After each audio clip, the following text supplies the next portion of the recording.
on n'abandonne pas un procédé soigneusement mis au point et qui a donné de bons résultats. Dans l'affaire autrichienne, l'enthousiasme spontané ou habilement orchestré, les slogans hurlés à plein poumon et les fanfares éclatantes avaient parfaitement couvert les grincements d'un scénario fondé sur la menace, le mensonge et le chantage. Puisque tout a marché comme sur des roulettes, pourquoi ne pas recommencer ? L'annonce publique du nouveau drame qui se prépare a lieu le 12 septembre 1938 à l'occasion du congrès annuel du parti. Au stade de Nuremberg, devant une foule immense, à la fois docile et délirante, Hitler se met à vociférer. Hitler. Je n'accepterai à aucun prix d'assister en spectateur à l'oppression de nos frères allemands en Tchécoslovaquie. Les Allemands vivant en Tchécoslovaquie ne sont ni seuls ni sans défense. Que le monde entier en prenne acte. Bien entendu, quelques jours après ce discours, la région des Sudètes est le théâtre de troubles sanglants. Une fois de plus, Hitler a déclenché une crise qui ne pourra évoluer que dans le sens de la violence. Depuis 1933, année de l'avènement du national-socialisme, l'opposition entre les groupes ethniques cohabitant en Tchécoslovaquie n'a cessé de s'accentuer. Depuis l'annexion de l'Autriche, la tension est devenue intolérable. Sans aucun doute, les Allemands des Sudètes, plus exactement les citoyens tchèques de race allemande installés sur le versant bohémien des Sudètes, croient-ils sincèrement lutter pour leurs droits de minorité reconnus. Ils ignorent encore qu'ils ne sont qu'un instrument au service d'une politique de conquête. Leur chef, un certain Konrad Henlein, est un simple exécutant qui prend ses ordres à Berlin. En mars 1938, donc 6 mois avant le discours incendiaire du stade de Nuremberg, Henlein, convoqué à la chancellerie, reçoit des instructions précises. Le parti des Allemands des Sudètes présentera des exigences telles que le gouvernement tchèque ne pourra les accepter. Si Prague devait quand même s'incliner, Henlein formulerait aussitôt des réclamations encore plus exorbitantes. Et ce n'est pas tout. Pour soutenir Henlein, Berlin va lui déléguer un conseiller, en la personne du lieutenant-colonel Kochling. Au procès de Nuremberg, l'accusation produira une note relative à cette mission et signée par l'aide de camp de Hitler. Très secret. Hier soir, entretien du Führer avec le lieutenant-colonel Kochling. Ce dernier, tout en restant sous l'autorité du haut commandement, est détaché auprès de Henlein. Il disposera de pouvoirs militaires étendus. Le corps franc des Sudètes qui sera constitué en Allemagne sera cependant placé sous les ordres de Henlein. Ce corps aura pour tâche A. La protection des Allemands des Sudètes. B. Le maintien de l'agitation, la continuation des troubles et heurts violents. Voilà qui est clair. Il s'agit de maintenir l'agitation, de continuer à provoquer des troubles et des heurts violents. Tant pis pour les Allemands des Sudètes qui croient toujours lutter pour leur tradition. Quant à l'ultime but de ces troubles et leurs heurts violents, ils ne figurent pour l'instant que dans un dossier confidentiel, enfermé dans une armoire blindée de la chancellerie. Toutefois, ce dossier a déjà un nom, l'affaire verte. Est-ce par ironie que Hitler a choisi la couleur de l'espérance ? Les Allemands des Sudètes seraient bien étonnés s'ils pouvaient prendre connaissance des plans, études, procès-verbaux réunis dans le dossier. Pas une seule fois il n'y est question de leur intérêt, de leur aspiration. Le Führer se moque éperdument de leur sort. Il vise plus haut, à l'anéantissement pur et simple de la Tchécoslovaquie, qui doit lui permettre de créer les conditions stratégiques idéales pour l'exécution de ses projets de conquête. Le 30 mai 1938, dans un document secret, intitulé « Études pour l'affaire verte », il esquisse la phase initiale de l'opération.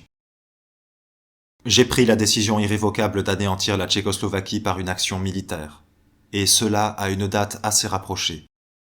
Il nous appartient de discerner ou au besoin de créer une occasion favorable sur le double plan politique et militaire. Les préparatifs en vue de cette entreprise doivent commencer immédiatement. Les conditions à remplir pour une telle attaque sont les suivantes. A. Un motif suffisant. Donc, B. Une justification politique. Et C. Un déclenchement brutal afin d'obtenir un effet de surprise maximum. L'hypothèse idéale serait une action foudroyante à la suite d'un incident qui constituerait une provocation intolérable à l'égard de l'Allemagne, de manière à nous donner devant au moins une partie de l'opinion publique des autres pays le droit d'intervenir par les armes. 3 semaines plus tard, il explique à Kettel comment il voit cette action foudroyante. Il distingue 3 hypothèses. 1. Une attaque brutale de grande envergure sans motif ni possibilité de justification. À rejeter à cause du danger de dresser contre nous l'ensemble de l'opinion publique dans le monde entier. Un tel procédé ne sera applicable que pour liquider le dernier ennemi qui restera sur le continent. 2. Attaquer après une période de difficultés diplomatiques qui, en s'aggravant, aboutirait à la guerre. Éventualité peu séduisante, car elle laisserait à l'adversaire le temps d'organiser sa défense. 3. Intervention éclair à la suite d'un incident, par exemple l'assassinat de notre ambassadeur à Prague, au cours d'une manifestation allemande. Dès à présent, il faudra nous préparer aux possibilités 2 et 3. On se demande ce qu'aurait dit l'ambassadeur d'Allemagne à Prague, s'il avait su que son Führer envisageait d'un cœur léger de le faire assassiner pour créer l'indispensable incident. L'armée, loin de renâcler, va se mettre au travail. Le général Jodl, dans une note datée du 26 août 1938, précise que l'incident devra se produire en période de beau temps assuré, afin que la supériorité de la Luftwaffe puisse jouer pleinement, et à une heure choisie de telle façon que Berlin en soit officiellement averti, au plus le jour J, à midi. Partout, on pousse les préparatifs. Hitler lui-même a fixé l'attaque au 1er octobre. L'armée et l'aviation reçoivent des ordres détaillés. Les chemins de fer et le service du travail sont sur les dents. Le moteur est lancé, prêt à démarrer. Il ne reste qu'un problème à résoudre, mais il est d'importance. L'attitude qu'adopteront la France et la Grande-Bretagne. Les 2 grandes puissances démocratiques vont-elles encore une fois se croiser les bras? Rien n'est moins certain. Au congrès annuel du parti, à Nuremberg, André-François Poncet, ambassadeur de France, déclare au Führer devant plusieurs diplomates étrangers: François Poncet. Le plus beau laurier sera toujours celui que l'on peut cueillir sans faire pleurer les yeux d'aucune mère. François Poncet s'est exprimé en allemand. Hitler, blême, le dévisage, puis se détourne sans répondre. Dans la région des Sudètes, l'agitation orchestrée par Berlin continue de plus belle. Tout naturellement, la pression de la rue pousse les autorités tchèques à la répression. La situation se dégrade avec une rapidité alarmante. Londres, qui craint le pire, tente de s'entremettre et expédie sur place un observateur médiateur, en la vénérable personne de Lord Runciman of d'Oxford. Runciman parcourt les Sudètes de long en large. Il s'informe, il regarde et écoute. Dès le premier jour, il se rend compte que sa mission n'a rien d'agréable. Dans chaque ville où il s'arrête, une foule mystérieusement prévenue se rassemble devant son hôtel pour hurler inlassablement la prière inventée par Goebbels. Notre Père, libérez-nous des Tchèques et de leurs jougs. C'est un Runciman déprimé, à bout de nerfs, qui rentre à Londres pour rédiger son rapport sur ce maudit pays, comme il dit. Rapport pessimiste. Il ne voit aucune solution. À présent, tout le monde en est sûr. Hitler va passer à l'attaque. La peur étreint l'Europe entière. À Berlin, à Paris, à Londres, c'est la même angoisse. D'un instant à l'autre, le baril de poudre va faire explosion. En France, on n'est pas encore tout à fait résigné. Le président du Conseil, Édouard Daladier, s'est rendu à Londres afin de sonder les intentions du gouvernement britannique. Grâce au procès-verbal de ses entretiens avec le premier, Neville Chamberlain, nous pouvons aujourd'hui, à 20 ans de distance, mesurer l'immense découragement qui s'était alors emparé des hommes d'État occidentaux. Daladier. À mon avis, la paix pourrait être sauvée si la Grande-Bretagne et la France déclarent qu'elles n'admettront jamais l'anéantissement de la Tchécoslovaquie. Chamberlain. Lorsque je vous écoute, Monsieur le Président, je pense comme vous. Mon sang bout littéralement quand je vois l'Allemagne commettre impunément un méfait après l'autre afin d'étendre sa domination en Europe. Malheureusement, ces considérations d'ordre sentimental sont dangereuses. N'oublions pas que nous risquons de déchaîner des forces redoutables.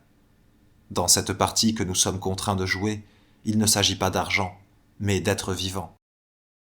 Il m'est impossible de m'engager à la légère dans un conflit aux conséquences peut-être effroyables pour des millions d'hommes, de femmes, d'enfants. C'est pourquoi nous devons d'abord nous demander si nous sommes assez forts pour être certains de la victoire. En toute franchise, je ne le pense pas. Le monde entier s'attend à ce que Hitler, dès la fin du congrès du parti, déclenche l'assaut. Soudain, dans ce ciel d'orage apparaît un rayon de lumière. Chamberlain, faisant litière de sa réserve de gentleman, et même de l'orgueil britannique, a décidé de prendre une initiative sans exemple. Lui, le vieil homme d'État, s'offre à s'envoler pour l'Allemagne afin de rencontrer le parvenu Hitler. À l'étonnement général, Hitler accepte avec empressement, déclarant qu'il se tient à la disposition du Premier ministre. Chamberlain ne perd pas de temps. Dès le lendemain, c'est-à-dire le 15 septembre 1938, il arrive à Berchtesgaden. Il y trouve un Hitler déférent mais résolu, une situation encore plus grave qu'il ne l'avait supposé. Le Führer ne lui cache pas que l'armée allemande est prête. Elle n'attend qu'un ordre pour lancer ses colonnes motorisées, ses chars, ses avions, à l'attaque du territoire tchèque. À moins qu'une solution n'intervienne rapidement, très rapidement. Chamberlain va d'abord essayer de temporiser. Il prétexte l'obligation de consulter ses ministres et obtient effectivement de Hitler l'assurance que le Reich ne bougera pas jusqu'à son retour. 3 jours plus tard, nouvelle bombe. La Grande-Bretagne et la France, dans un message commun, suggèrent à Édouard Beneš, président de la République tchécoslovaque, la cession des Sudètes à l'Allemagne. Bien entendu, Beneš commence par refuser. Paris et Londres vont alors le soumettre à une pression amicale qui ressemble à s'y tromper à un chantage. Leur persuasion sera singulièrement efficace. Au bout de 3 fois 24 heures, Beneš s'avoue vaincu. Dans une note adressée aux puissances occidentales, il déclare « Sous la contrainte des circonstances et sur les instances pressantes de la France et de la Grande-Bretagne, le gouvernement de la République tchécoslovaque accepte avec une profonde amertume les propositions franco-britanniques. Le gouvernement de la République tchécoslovaque constate qu'il n'a même pas été consulté pour l'élaboration de ces propositions. La paix semble sauvée. Chamberlain et Daladier ont certes perdu la face, mais le monde entier respire. Lors d'une nouvelle entrevue, à Godesberg, près de Bonn, Chamberlain informe officiellement Hitler que Prague est prête à lui céder la région des Sudètes. Soudain, comme il expose le mécanisme de l'opération, Hitler l'interrompt, brutal. Hitler. Je suis navré, monsieur le Premier ministre, mais il ne m'est plus possible de me contenter de ce que vous m'offrez. Chamberlain ne peut réprimer un haut-le-corps, relate l'interprète Schmitt. Son visage s'empourpre. Il maîtrise difficilement sa colère. Hitler poursuit en expliquant qu'il faudrait également satisfaire les revendications territoriales de la Pologne et de la Hongrie vis-à-vis de la Tchécoslovaquie. De plus, il estime que les formalités prévues pour la cession des Sudètes sont beaucoup trop longues. Il faut supprimer les délais, réduire au minimum la procédure de passation des pouvoirs. Chamberlain, ulcéré, garde le silence. C'est l'impasse, la voie sans issue. De nouveau, les capitaines d'Europe vivent des instants de fièvre. Pourtant, les conversations vont reprendre. Hitler remet à Chamberlain un mémoire exigeant l'évacuation immédiate par l'armée tchèque d'une région délimitée sur la carte jointe au document. Les retraits des forces tchèques commencera le 26 septembre et sera terminé le 28, date à laquelle le territoire évacué sera remis à l'Allemagne. Chamberlain, consterné. « Mais c'est un ultimatum !» Anderson, ambassadeur britannique à Berlin. « Un diktat !» Chamberlain a déjà repris sa froide dignité de Premier ministre de Sa Majesté. Chamberlain. À mon grand regret, et avec une douloureuse surprise, je dois constater, monsieur le chancelier, que vous n'avez rien fait pour soutenir mes efforts en vue de sauvegarder la paix. Hitler comprend qu'il est allé trop loin. Hitler. Ce n'est nullement un ultimatum, proteste-t-il gêné. Un simple mémoire. Le mot est écrit en toutes lettres, là, au-dessus du texte. Il s'interrompt en entendant frapper à la porte. L'un de ses aides de camp apporte une feuille. Hitler y jette un coup d'œil et l'attend à l'interprète. Hitler. Veuillez traduire. Cela intéressera M. Chamberlain. La dépêche ne contient qu'une phrase. Beneš vient d'annoncer à la radio la mobilisation générale des forces tchécoslovaques. Un lourd silence tombe sur la salle. Cette fois, plus de doute. C'est la guerre. Pourtant, le destin hésite encore. Alors que les Britanniques masquent leur désarroi sous une impassibilité de pierre, Hitler se fait soudain conciliant. Il obtient de Chamberlain l'engagement de transmettre le mémoire ultimatum à Prague. Sans doute est-il persuadé que Bénès finira par s'incliner. L'envoi du document prendra l'aspect d'une course d'obstacles contre la montre. L'ambassadeur britannique à Berlin l'a confié au colonel Macfarlane, qui fonce aussitôt, en voiture, jusqu'à la frontière germano-tchèque. Il a l'impression de débarquer sur le front. De part et d'autre, des tranchées hâtivement creusées, des réseaux de barbelés, des nids de mitrailleuses, le tout grouillant de troupes. Décors et acteurs du drame sont en place. On n'attend plus que les 3 coups qui doivent procéder le lever du rideau. Abandonnant sa limousine, Macfarlane marchera en pleine nuit, pendant une dizaine de kilomètres, par des sentiers forestiers et des chemins de terre, constamment en danger d'être surpris et abattu par une patrouille allemande ou tchèque.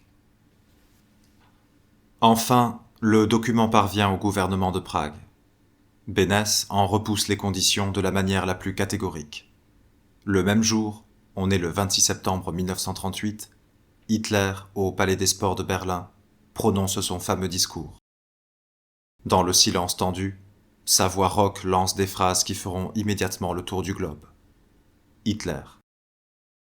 J'ai affirmé à M. Chamberlain que le peuple allemand désire uniquement la paix. Je lui ai affirmé, et je répète cette affirmation, que le problème des Sudètes résolu, nous n'aurons plus aucune revendication territoriale à formuler en Europe. Je lui ai même affirmé qu'à partir de ce moment, l'État tchécoslovaque ne m'intéressera plus.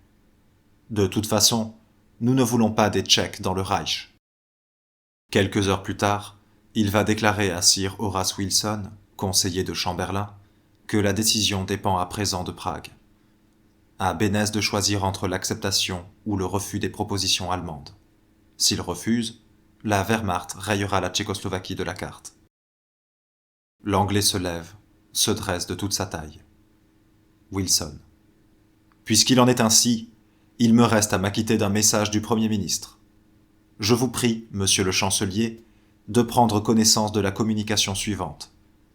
Au cas où la France, en exécution de ses engagements internationaux, serait impliquée dans des hostilités contre l'Allemagne, le Royaume-Uni se considérerait tenu à se ranger aux côtés de la France.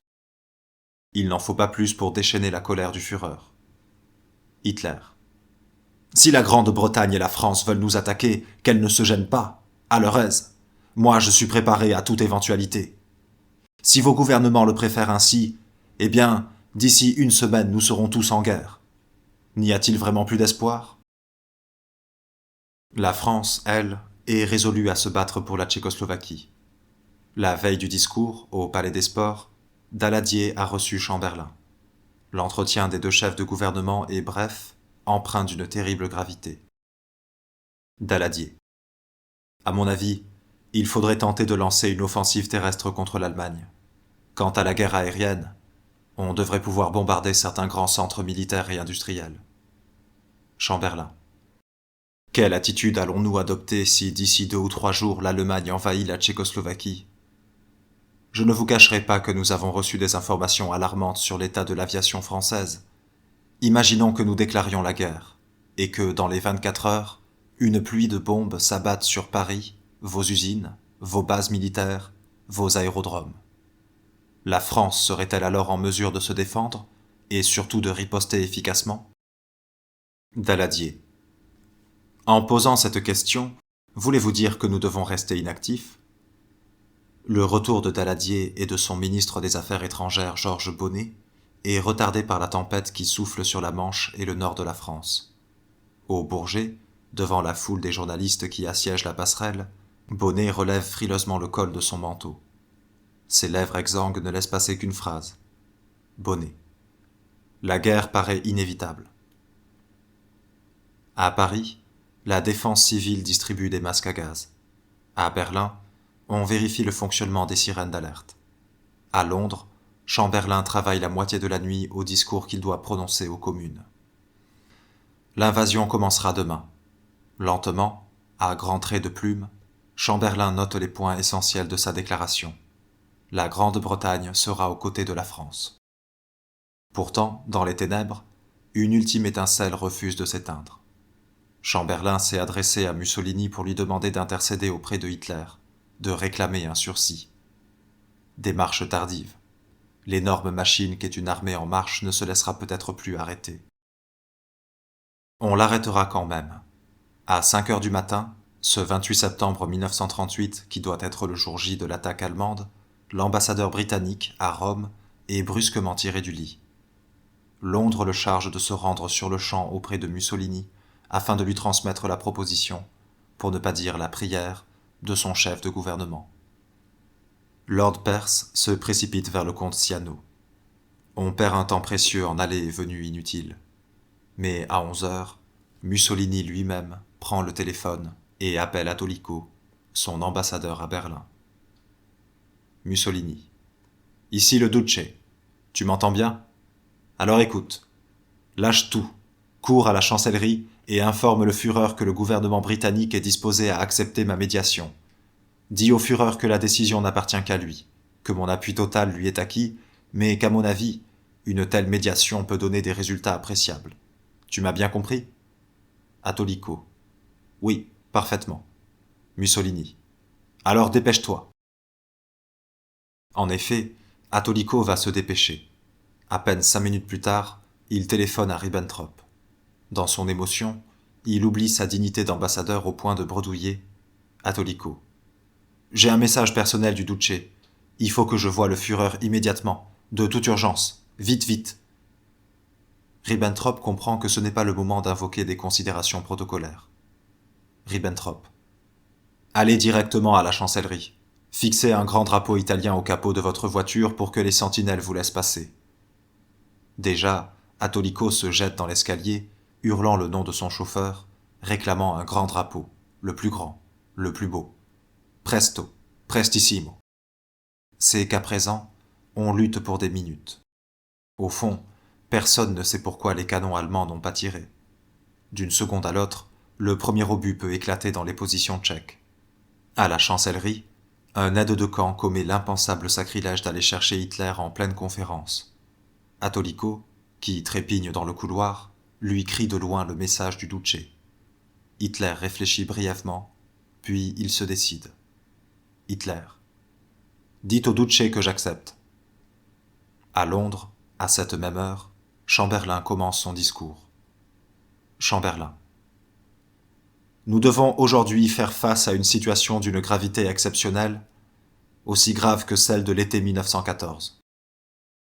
Sur les bancs des députés comme dans la tribune du public, tout le monde retient sa respiration. Manifestement, le Premier ministre est résolu à annoncer que la Grande-Bretagne devra se battre. Alors, sous ces centaines de regards, le miracle s'accomplit. En apparence, une simple interruption. Un secrétaire parlementaire qui tend au vieil homme d'État une feuille de papier. Chamberlain parcourt le message. Un profond soulagement apaise ses traits crispés. Lentement, délibérément, il saisit ses notes, le plan de la déclaration de guerre, et les déchire. Puis, d'une voix redevenue calme, Chamberlain.